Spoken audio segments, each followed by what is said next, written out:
তো ফাইনালি সোনাল চৌহানকে নিয়ে প্রকাশ্যে এলেন সাকিব খান, আর এবার সকলকে তিনি বুঝিয়ে দিলেন তিনি যা বলেন সেটা করেন। তো কি অবস্থা, কেমন আছেন? আমি ড্রামা সবুজ, আর আজকে আলোচনা করবো অবশেষে সোনালকে নিয়ে প্রকাশ্যে সাকিব এই বিষয়টি নিয়ে। বাংলাদেশের প্রথম বাংলাদেশি অভিনেতা হিসেবে প্যান ইন্ডিয়া সিনেমায় অভিনয় করতে যাচ্ছেন ঢালিউড কিং সাকিব খান। আগামীকাল শুক্রবার থেকে শুরু হবে দরদ সিনেমার শুটিং। প্রথম দিকে ছবিটি নিয়ে অনেকে বলেছিলেন এটা অসম্ভব, সাকিব খান কখনো বলিউডে কাজ করতে পারবেন না। অনেকে আবার বলেছিলেন সাকিবের দরদ মুভি ভুয়া খবর। অনেকেই সমালোচনা করেছিলেন, কিন্তু ফাইনালি সাকিব খান প্রকাশ্যে এলেন তার বলিউড নায়িকা সোনালকে নিয়ে।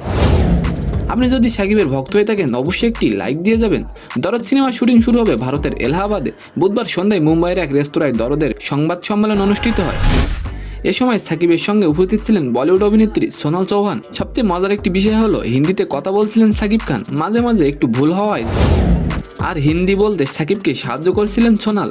তো আজকের ভিডিওটি কেমন লাগলো অবশ্যই কমেন্ট বক্সে জানাবেন, আর ভিডিওটি যদি ভালো লাগে অবশ্যই একটি লাইক দিয়ে আমাদের চ্যানেলটিকে সাবস্ক্রাইব করে দিবেন। ধন্যবাদ।